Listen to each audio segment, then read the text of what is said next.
Totally Football Show. Today, Crystal Palace win Europa Conference League final. Critics hail greatest conference performance since Theresa May did Dancing Queen, which should also have been a final appearance. But we look back on the game as briefly as politeness allows and then get on to the business of celebrating the Selhurst Park selection and the amazing 6 months they've been having.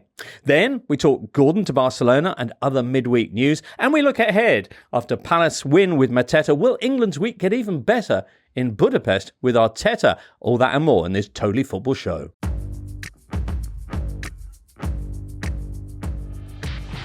Hello there, welcome to the Totally Football Show. The big clock on the wall says Thursday the 28th of May as we get together on a big week for football and English football. Jack Lang's here with us. Hey, Jack. Hi, James. Duncan Alexander's here too. Hello, James. Looking very spiffy, Duncan. Thank you. And so is Colin Millar. Hi, Colin. Hey, James. How are you?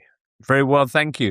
Colin, give us your stat about Europa League and Conference League. I give this stat out once a week at the moment, but yes. I might have to put it in the fridge or maybe the freezer until next February. So the stat is that since the start of the 2024-25 season, which is last year, every time an English club has played a non-English club in a knockout round, so a two-legged tie or a final in the Europa League or Conference, 21 ties. English clubs have won all 21 ties. So the Premier League's middle class is in a pretty good place at the minute, I would say. The latest example, of course, being Palace on Wednesday night. Champions League's different kind of ratio, though, isn't it? Yeah, the Champions League is a little bit different, and I think this was actually a good little barometer of this that was put up by my colleague Chris Weatherspoon last night. He put up the 6 budgets, so the annual budgets of the 6 clubs in the Champions League, Europa League, and Conference League finals. So PSG's is unsurprisingly the biggest at 450 million per annum. Arsenal's is 347 million, so a little bit behind. But you drop down to the Europa League. Aston Villa's is 270 million, which is just over 5 times the size of Freiburg's budget, who were their opponents in that final. And in the Conference League, Crystal Palace is 148 million. You compare that to Rayo Vallecano at just 30 million, which is quite a significant difference. Rayo Vallecano, a club so small that they can only let one person in their shop at a time, I read. Well, just how many trophies are English teams going to win this summer exactly? That's a question we may be touching on a little bit later on. Colin, of course, this is a busy week for you, not just updating your stats, but also possibly appearing in an Inter-Totally Cup semi-final, depending on how the quarterfinals went. If you haven't seen them yet, they're out there. Duncan, you may or may not be involved as well. Jean-Philippe Mateta there, scoring the goal, which won Crystal Palace their first ever European trophy in their first ever European campaign. What a remarkable year. What a remarkable 6 months it's been for this club. Slightly unremarkable game. We'll get on to some proper celebrations in a second or two, but slightly unremarkable game. I say that it was the first major European final in 16 years not to have an actual shot on target in the first half of the match. Yeah, it was. You could tell both teams started the game going, "Oh, we're in a European final for the first time. This is weird." And both looked pretty nervous. There was a lot of turnovers. Palace had more of the ball, but I think there was a moment about half an hour in where Oliver Glasner called Adam Wharton over to him, and he didn't whisper in his ear, he just said something in his ear. And from then on, Wharton just grew in influence and confidence, and from then on, I mean, Glasner referenced after the game, but the 15 minutes after half time was when Palace just came out and went, "We're really good." And they should have probably scored 2 or 3. And we've added another Zenith Data Systems Conference League to our Premier League roll call. So. Magnificent. Wharton, who apparently had spent weeks or so with his foot in a bucket of ice, maybe days with his foot in a bucket of ice to get the swelling down. Possibly he refreshed the few cubes at half time in order to have the shot, which then brought the rebound, which Mateta was so quick to leap on, Colin. Yeah, James, the Wharton point's really interesting because for the first 20 or 30 minutes, he didn't really look like he was much fit. He looked like he was going through the motions a bit and maybe he'd been rushed back into the team, but he just grew in influence. And I think when you have a player of his quality on the ball, it's very obvious what that brings to the game. And I started looking at a lot of the feedback from sort of Spanish journalists and reporters, and they were they were raving about Adam Wharton, just being like he's the best player on the pitch, which he absolutely was. And I think it's easy to compare this to the Villa Freiburg Europa League final the week before, where it was quite one-sided. But I actually thought Rayo Vallecano were very competitive in this match. I think the game could have got away from them, certainly after they conceded that Mateta goal, but they stayed in it. And I think had they had a little bit more quality in the final third, the last sort of 15 minutes could have become very interesting. But this was a game between two teams who sort of Duncan alluded to it there, they haven't been in too many finals. A lot of those players, Rayo Vallecano have never been in any final before last night. So of any competition domestically, never reached a final. Never in a major final, never won a major trophy. So this was probably the biggest night in their history. And I think they made a good representation of themselves. This is a club who just don't really have any money at all to speak of. So the fact that they were in a final in the first place was a major achievement. I also thought that in terms, not just the game, but the atmosphere between the two sets of fans was amazing, I thought. Right, okay. Well, I tell you what, let's find out a little bit more about the atmosphere, because joining us now from the sunny streets of Leipzig is Reuben Pinder of The Athletic and Tifo. Hi, Reuben, how are you? I'm okay, thank you. Pretty good. Have you caught a cold? Is it a viral thing? Well, plenty is going viral at the moment, including Adam Wharton's mum with the Crystal Palace fans. Nice. I think we're all suffering from joy today, which is just the best time to be a Palace fan. Excellent. You've been through some highs and lows this last 6 months, 5 months even. But what a year this is proving to be for Crystal Palace. The FA Cup, the Community Shield, and now this European trophy. What does it feel like to have a European title as you sit there in the Leipzig sunshine? It's quite surreal, really. Like you say, a few months ago, it really didn't feel like the season was going to end very well, with Mateta and Glasner kind of not particularly popular in January when Mateta looked like he was off and Glasner said that he was leaving. But yeah, it's all turned out quite well. Yeah. In the moment, it's amazing, but it's all going to kind of sink in today, I think, when we take in the videos and photos from last night. Magnificent. What was the atmosphere like? Colin was just mentioning that it seemed to be a pretty special meeting of two different fan cultures. Yeah, I mean, the atmosphere was amazing in the ground. Both sets of fans had some impressive displays. The noise was obviously spectacular, and like both sets of fans really just feeling surreal. Like neither of us expected to be there. Rayo, obviously, it was their first final ever. It was our first time playing in Europe, and now we get to do it all over again. Incredible. And you know what? You're going to be in the Europa League this time, and I'm guessing no one can take it away from you. Does it feel a little bit like justice after all the frustration and bitterness of last summer? Oh, absolutely, yeah. I'm not sure if you saw the official club account tweet. In the end, we always win, in a not so subtle dig to Marinakis.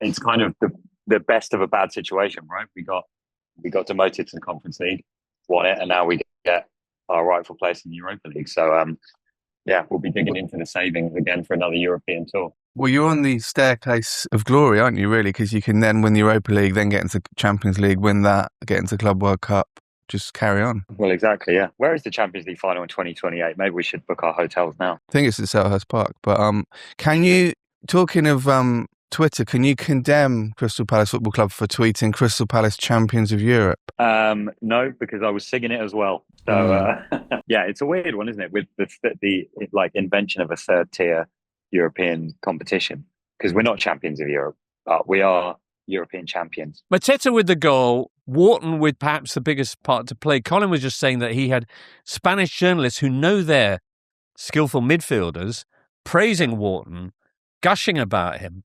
How did you feel? I saw Seb Stafford-Bloor tweeting that German broadcasters were quite taken with him as well. We know how good Wharton is. We've been singing his praises for a long time. I've mentioned him to you quite a lot.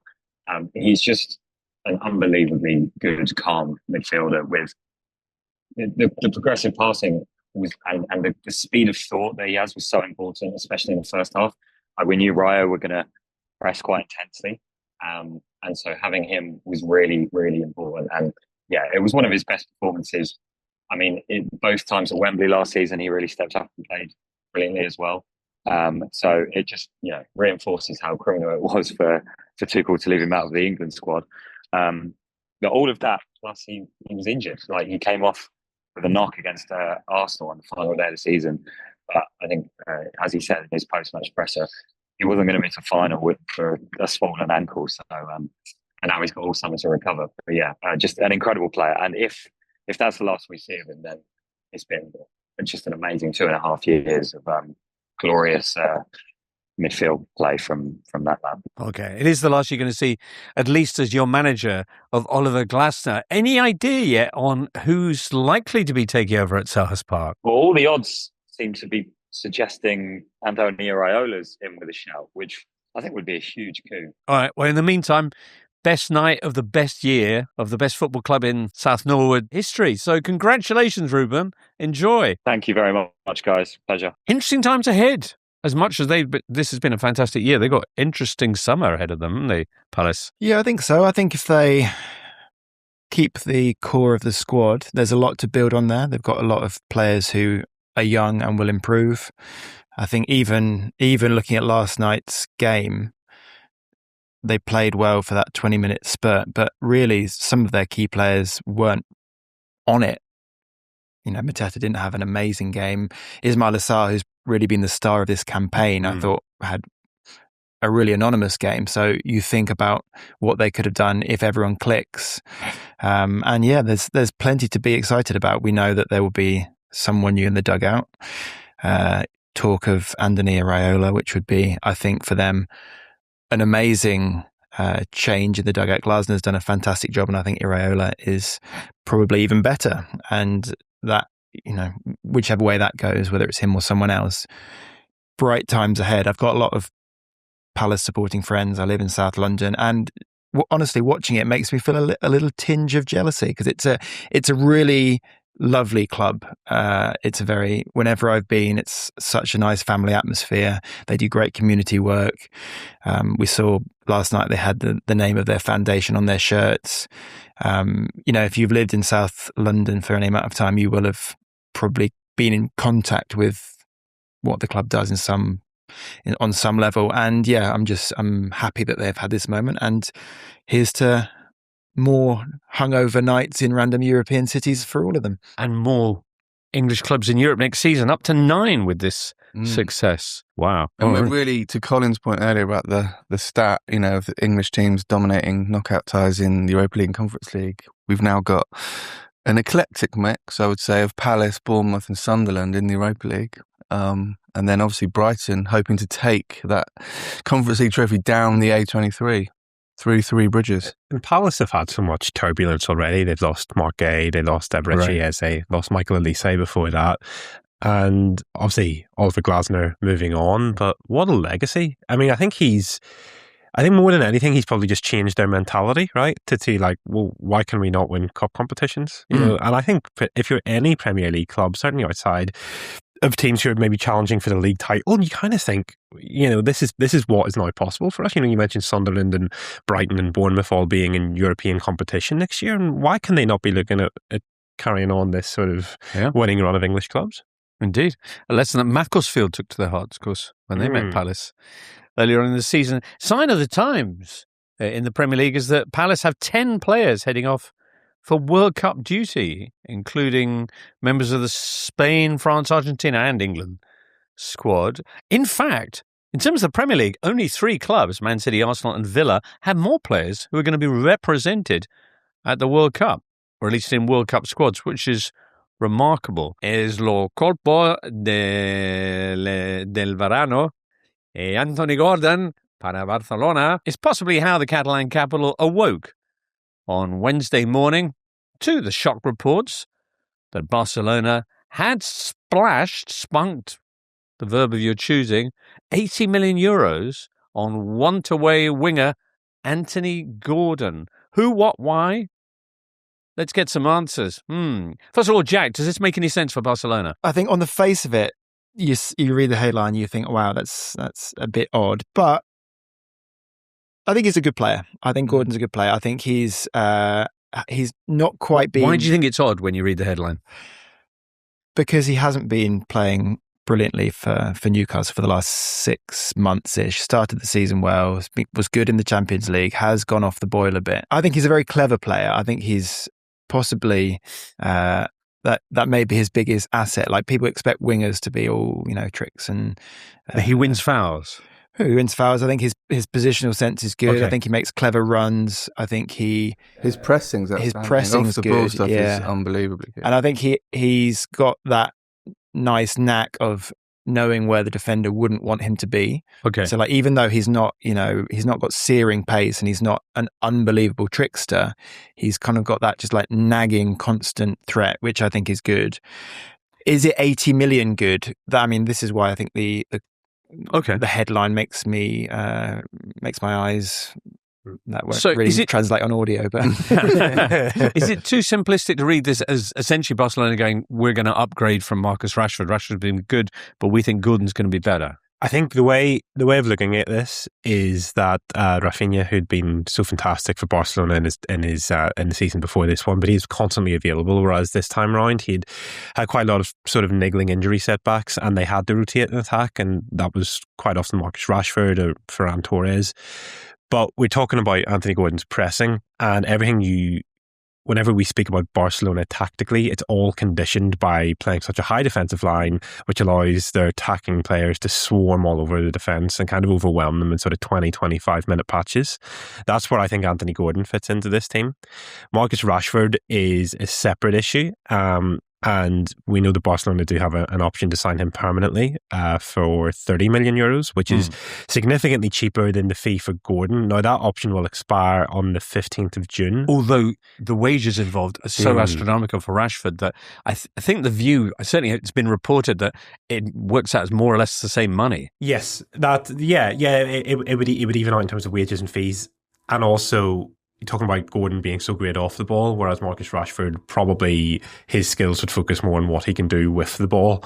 And Anthony Gordon scored 10 goals in the Champions League this season, so maybe that sort of different style of football whereby that intensity that he brings can have more of an impact. 10 is a great number. Only Mbappe and Kane scored more.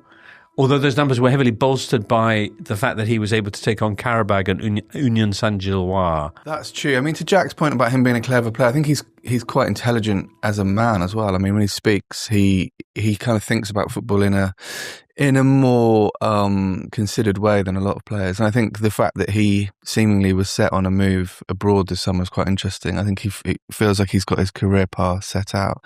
And I do think people are they're too quick to sort of go, this player had a middling Premier League season.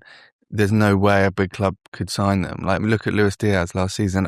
Obviously brilliant this season, but there's been a lot of revisionism. I don't remember many people last summer saying, I can't believe Liverpool have let Luis Diaz go to Bayern. More people were like, well, why do Bayern want him? They've already got Elise. So, do you know what I mean? It's like, I can see a world where Anthony Gordon absolutely tears up La Liga. Okay, cool. I don't want to make your eyes do that again, Jack, but how are Barcelona going to pay for this? I don't know. I've read so many pieces about Barcelona's levers over the last 5 years, and it's all just blurred together a bit. I've got no idea, but good luck to them. Okay. Does it mean, and we obviously don't know the answer to this either, but a logical take would be that they are therefore not going to be in for Julian Alvarez, who did seem their big target, and Gordon, for example, had long been rumoured to be heading for Bayern. Julian Alvarez, I think, is a very difficult transfer to do in the sense that they would be buying from a direct rival. Yeah, Julian Alvarez would cost a significant amount of money. Atletico Madrid are in a strong financial position over him, but I think Barcelona want to do that deal. They want to get that done as well. They've lost Robert Lewandowski and the wage packet that he would have been on. They've won the league again. They're back in Camp Nou, so their match day revenue's gone up quite a lot. I mean, as Jack said there, I don't think anyone really knows how their financial situation revenue, I thought they promised out. to some mysterious skybox owners from It's tricky to keep track of Barcelona's comings and goings, but they obviously are confident that they can get this done, and it is probably worth mentioning that La Liga does have their sort of player registration system whereby they have to have proof of finances for wages and fees and so on before they can register any of these signings in any case. So there's a lot of administration work would go into that. We've seen this before where they have signed players but weren't actually able to use them until months into the season. Well, we'll follow that story with interest, but best of luck to Gordon. It's going to be exciting, as you say, Duncan, to see how he gets on. Other exciting and perhaps surprising news this week included Nuno Espirito Santo staying at West Ham. Mood at the weekend following the Hammers relegation and Nuno's press conference seemed to be that he was on his way, but he's sticking around. He's been in the Championship before, of course, with Wolves. Yes, a surprise, I think. I mean, anyone who read Rashane Thomas's excellent inside read of the calamitous season that West Ham had, I think that was the big surprise of that was just, I think everyone thought Nuno had gone in and raised everyone's spirits, but actually everyone was probably even gloomier than they were under Graham Potter. So I'm not sure how that will affect certain senior players who might have hung around to get them back up. Maybe might not now. They're not going to get promoted like as an act of, human charisma with Nuno. He's a good manager, but he's not someone who's going to kind of coax something new out of the dressing room. He's quite dour, and like Duncan said, sometimes there's a reason why clubs start afresh when they go down. And I wonder if that will prove to be a misstep. I would guess, without any knowledge of his links with George Mendes and the fact that West Ham are going to be selling quite a lot of their star players this summer, I would imagine, and they will need a high turnover of players, that sort of link might come in quite useful for them over the coming months. But yeah, Nuno is probably quite a notoriously difficult character to get along with, I think, for a lot of players. But he's clearly a very good coach. And if he's done it with Wolves before, I think he could probably replicate that with West Ham next year. Paris Saint-Germain against Arsenal. First of all, this is Saturday tea time. That caught me by surprise. Yeah? Yeah. Wasn't last year, was it? No, it was 8 o'clock. It has proper been. time. Yeah. Well, I think it's good. Is it because Budapest further east? No. Oh. Because they had famously the Champions League final in Moscow when United played Chelsea. That locally finished well into the next day. But was that one, actually?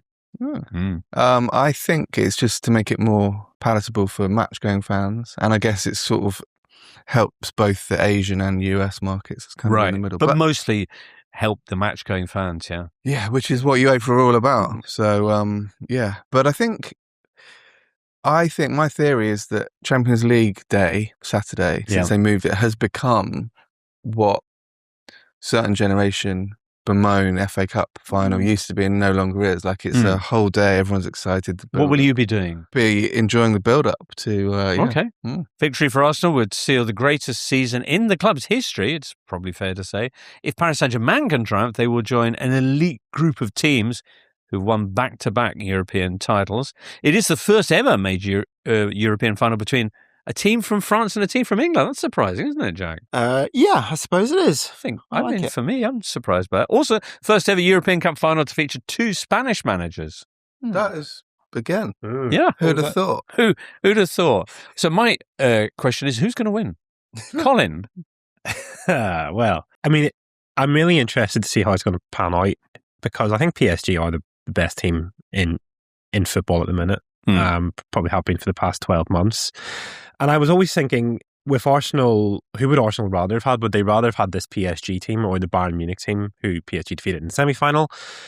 I think they probably would rather have had Bayern. And the reason I think that is I think PSG can adapt between different games a lot better than Bayern can. I think Bayern are much more sort of, it's all about their attack and all about how much damage they can do to the opposition. Whereas I think you look at PSG and they can adapt a lot more. I think they did that at the semi-final stage last year against Arsenal. They conceded 1 goal over the 2 legs. Now, Arsenal did have more chances to score, but PSG, didn't concede a goal over 2 legs against Liverpool.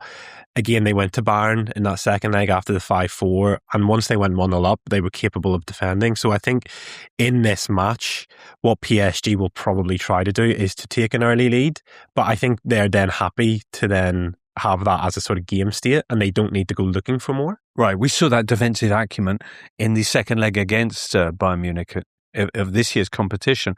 You mentioned the clash last year between Paris Saint-Germain and Arsenal, which went very much in PSG's favour, 3-1 on aggregate.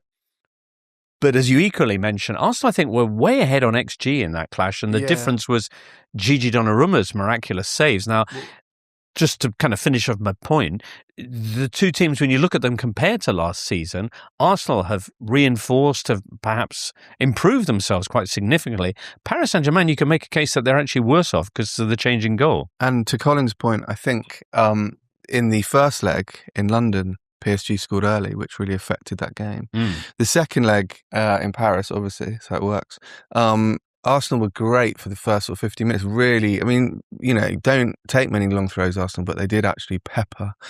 And Donnarumma does, the one thing he does struggle on is sort of crosses and high balls. And I think if they'd have scored in that period, they could have easily turned that around. And let's not forget, Villa had PSG on the rack in the second leg at Villa Park in that run as well. So I don't think PSG are perfect. Right. But as Colin said, I think the game state is the big thing. I think if you have to chase the game against them, you are sort of screwed because they're so quick on the counter. So yeah, it's fascinating because there's no better out of possession team in the world than Arsenal. There's no better in possession team in the world than PSG. They both kind of know what they've got to do.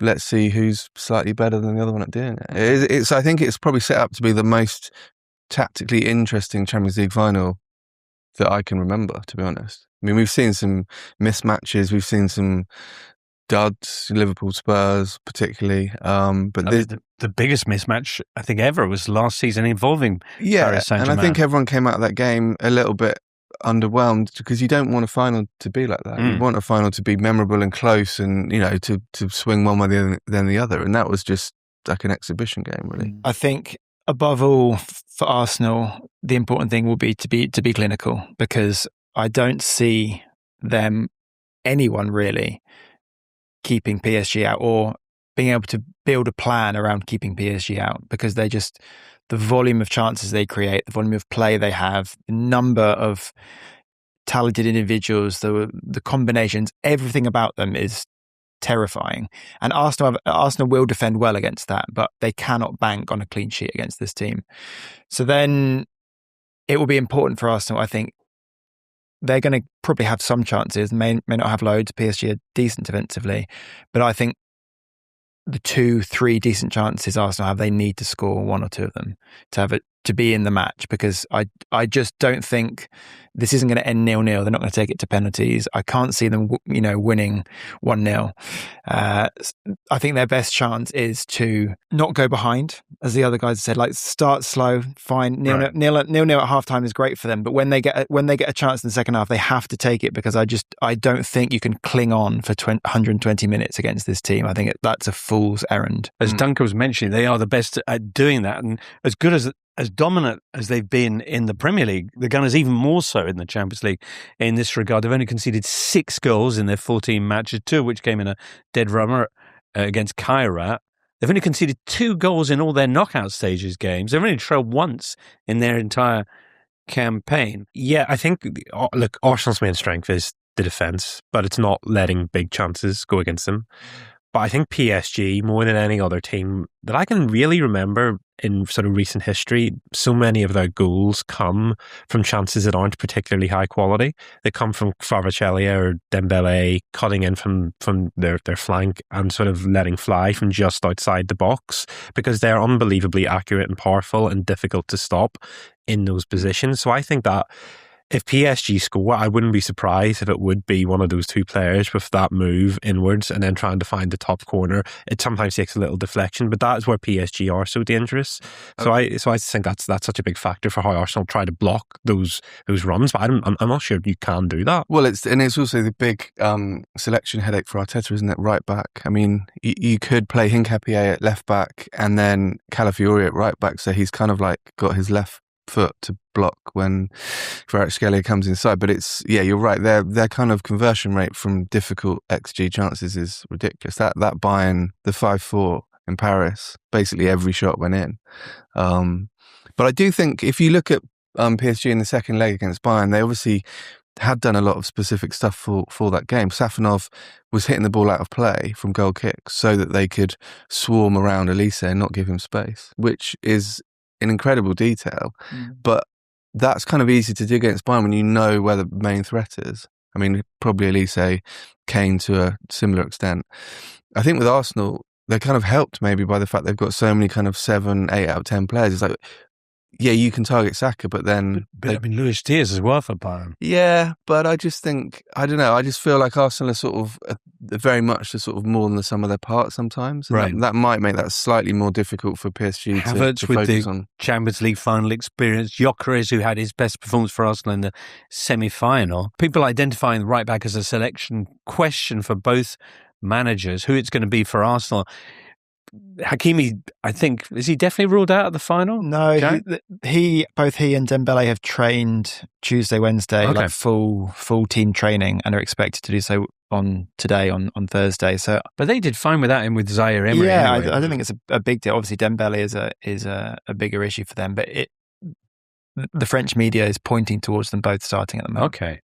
Whereas for Arsenal, whoever's going to be up against Kvaratskhelia is possibly a key factor, as well as who starts up front. What do you think? I think Havertz has been underwhelming since he came back, and I think the fact that I think he might start Gyökeres, just because Gyökeres has been much more effective in Europe. I mean, his performance in the second leg against Atletico was his most impressive display for the club so far. He really bullied them, and I think that would give Arsenal a base to sort of build with the players behind him in the game.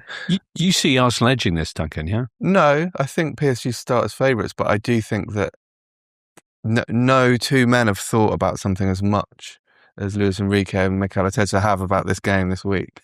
I mean, I would love to see a full oral history breakdown of their thoughts this week, because it must just be next level. So I'm just really interested to see what they come up with. Cue a very dour 0-0, but I do think it has potential to be one of the I mean, it's rare you get teams coming into this who they are probably the two best teams in Europe, if not the world. Both freshly crowned champions as well. Yeah, exactly. Great bit of fence sitting from you there. Really, how much really verbose. How much with the fact that they're on this massive high from winning the title last weekend? How much is that going to, or the weekend before? Sorry, but still on a massive high. Don't know. Can see it both ways. I can see it being, post for a club that adrenaline.